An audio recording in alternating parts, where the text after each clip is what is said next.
High साथीहरू, मनमिल्ने मान्छेहरूसँगको कहिलेकाहीँको यात्रा एकदमै अविस्मरणीय हुन्छ। र यो भिडियो हामीले हाइकको बिचमा बनाएको थियो, तर भिडियो अट्र्याक्टिभ बनोस् भनेर मैले अहिले बनाएँ।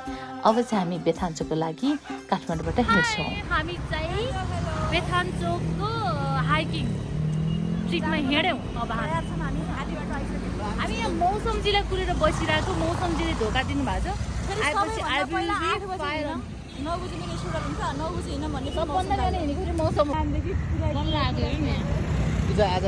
किन लेट गरेको? हामीले कुदा हैरान भयो।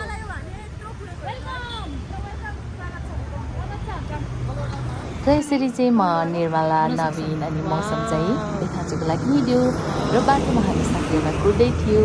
यसो हेरेको त सागामा श्री गणेशको मन्दिर रहेछ। म टाढा भएर बाटो भए पनि दर्शन गरिहालेँ। र अगाडि बढ्दै गर्दा पनौतीमा फेरि हामी मुक्तिनाथ मन्दिरको दर्शन गर्न पायौँ, किनकि स्कुटर एकछिन बिग्रियो र फेरि हामी अगाडि बढ्यौँ। अगाडि बढ्दै जाँदा यति राम्रो वेदर थियो, आकाश एकदमै खुलेको थियो र म चाहिँ भिडियो क्लिक नगरी अगाडि बढ्न सकिनँ र साथीले स्कुटर राइड गर्यो, म चाहिँ भिडियो बनाउँदै थिएँ। यसरी अगाडि बढ्दै जाँदा चाहिँ म एक्साइटेडमा पनि थिएँ कि अब बेथान्चोकको हाइक हाम्रो कस्तो हुन्छ। हेर्नुहोस् खोला नाला, यो जुन सन्नी डे छ नि, म एकदमै मस्ती लिइरहेको थिएँ अनि साथीभाइसँग रमाइलो गर्दै अगाडि बढेको थिएँ। यतिकैमा हामी एउटा खोलामा पुग्यौँ। खोलामा स्कुटर डुब्यो पानीमा। अब हाम्रो एकछिनमै दुःखद समय सुरु भइहाल्यो। तर पनि हामी जुन किसिमको यात्रामा छौँ त्यसमा चाहिँ हामी भुलेका छैनौँ। हामी दुःख सुख झेल्दै अगाडि बढ्यौँ। एकछिन स्कुटर चलेपछि हामी चाहिँ जुन ट्रेडिसनल घरहरू छ, त्यसलाई चाहिँ यो ग्रिन एरिया छ, भिडियो खिच्दै अगाडि बढेको थिएँ। यत्तिकैमा चाहिँ मेरो निर्मला बहिनी अगाडि बढी, उसको पनि म भिडियो बनाउँदै अगाडि बढेँ। ल स्कुटरमा पानी गएपछि एयर फिल्टरमा समस्या आयो र हामीले चाहिँ मौसम र नवीनले स्कुटरको एयर फिल्टरको पानी निकाले र हामीलाई भोक लाग्यो। म र निर्मला चाहिँ बस्यो र पानी खायो। अनि हामी मेरो ब्यागमा चाहिँ मिठाई थियो र मैले चाहिँ मिठाई कहाँ छ भन्दै खोजिरहेको थिएँ। निर्मला चाहिँ कति बेला दिन्छ भनेर हेरि पनि रहेछ जस्तो मलाई लाग्यो। त्यसपछि हामी चारैजना बसेर स्कुटरलाई यत्तिकै ढल्काइदिएर हामीसँग भएको चाहिँ स्न्याक्सहरू खायौँ अनि हामी त्यहाँ पानी पनि व्यवस्था थियो, पानी भएर खायौँ र अब स्कुटर चल्छ कि भनेर ट्राई गर्दै थियौँ, तर दुःख पाइयो र बल्ल भनेपछि हामी पुगियो माथि आई थिङ्क गणेश चोक। अनि त्यहाँ चाहिँ हामीले त्यहाँको मेयर साहब हाम्रो भगवान अधिकारी दाईसँग एकछिन भेट्यौँ, चिया पनि पियौँ र हामी अगाडि बढ्यौँ। तर यति बेला चाहिँ मेरो स्कुटरले मलाई सपोर्ट गर्यो र म बाइकमा लिफ्ट मारेर माथि डाँडासम्म पुगेँ र माथि ग्यारेजमा मेरो साथीहरूले चाहिँ स्कुटर हेरेँ। त्यति बेला चाहिँ घाँस लिएर बाहिर एउटा दिदी आउनुभयो र फेरि अगाडि बढ्दै जाँदाखेरि फेरि स्कुटर नतानेपछि म हैरान भएर जाँदै थिएँ। मलाई एउटा आमाले बोलाउनु भयो। त्यो आमा यति प्यारी, म चाहिँ उहाँको घरमा नगई मेरो मनले मान्न। अनि म चाहिँ नजिकै गएर आमा यस्तो भयो भनेपछि स्कुटर त्यही राखेर हामी अगाडि बढ्यौँ।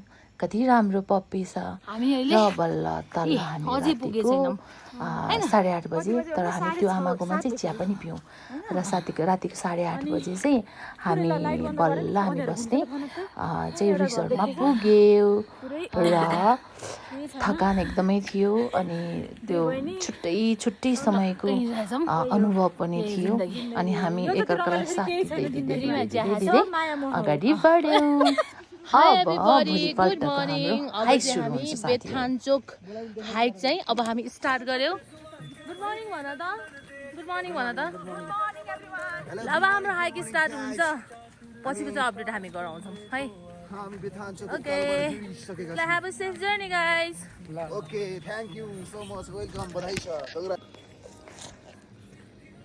सोचे जस्तो कहाँ हुन्छ र हिँड्नलाई त एकदमै गाह्रो हुन्छ। जति हाइक भनिन्छ, तर हिँड्दाखेरि उकालो हिँड्दा गाह्रो चाहिँ हुन्छ।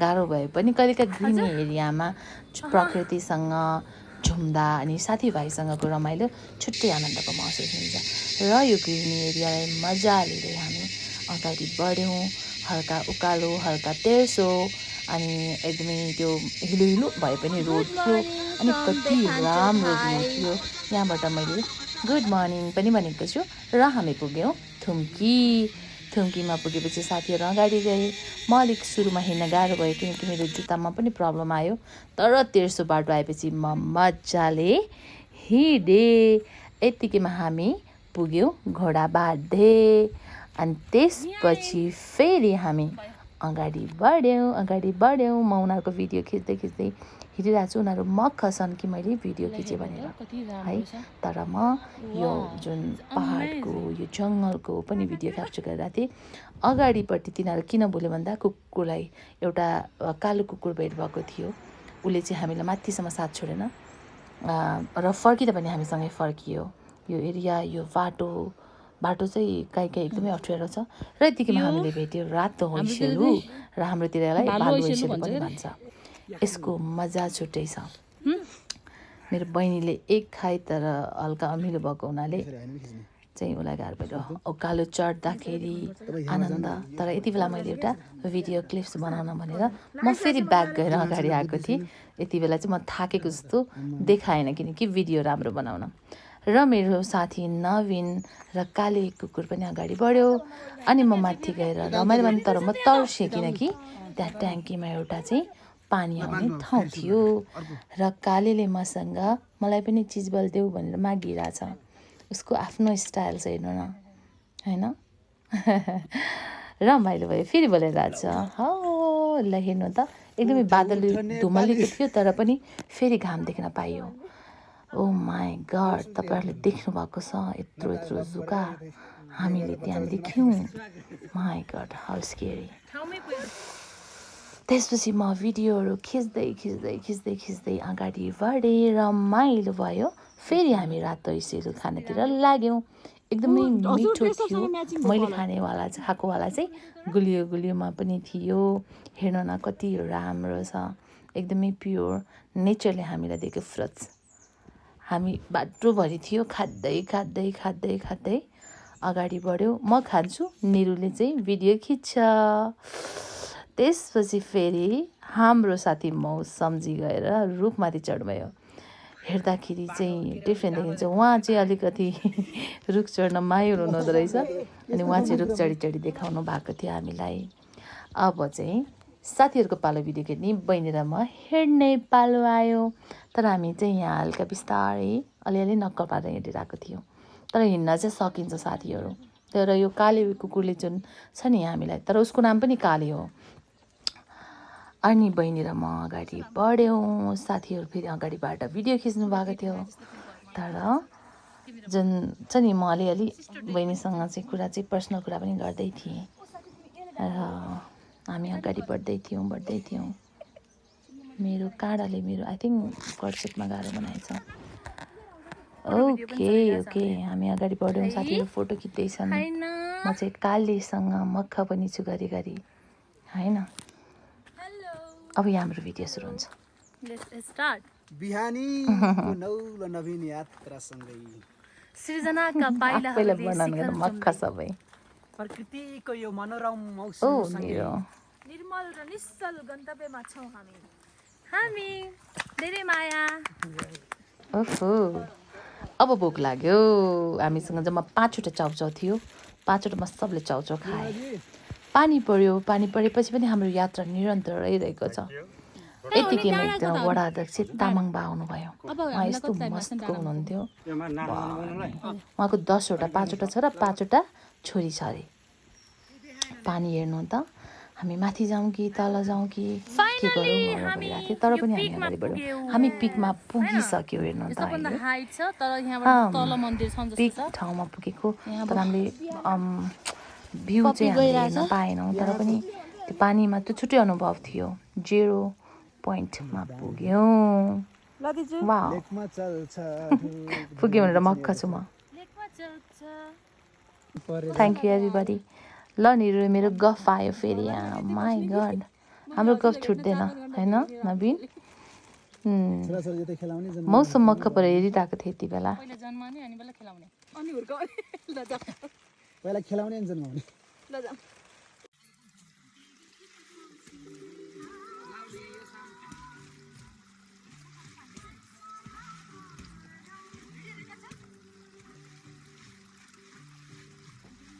त्यसपछि फेरि हाम्रो एकछिन डान्स सुरु भयो एकछिन यो पनि छुट्टै रमाइलो भयो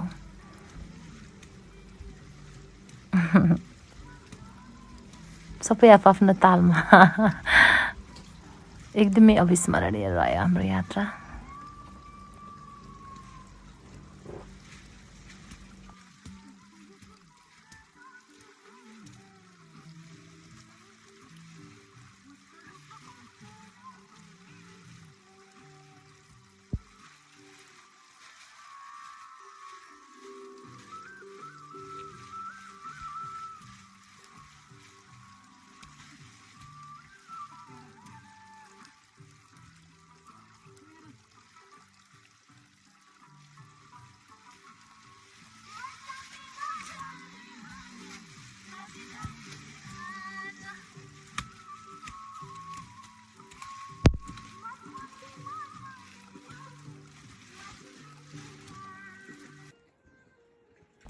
यतिकैमा हामी तल झऱ्यौँ र तल झर्दै गर्दा अहिले कङ्ग्रेसको जुन दुईटा हाँगो छ नि त्यस्तै चाहिँ यो रुख रहेछ भनेर मजाक पनि गऱ्यौँ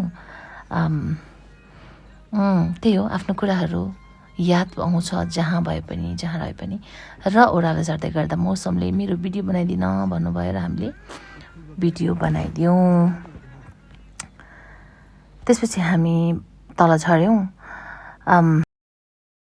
यसरी हाम्रो हाइक सकियो साथीहरू जीवन भनेको सुन्दर यात्रा रहेछ थरी फुलहरूको सङ्गालो रहेछ हरेक भेट हरेक साथ र हरेक सम्झनाले यो यात्रा एकदमै सुन्दर बनायो धेरै धन्यवाद प्रिय साथीहरू मौसम र नवीनमा अनि प्यारी बहिनीमा धेरै माया र धेरै आभारी पनि छु थ्याङ्क यू अल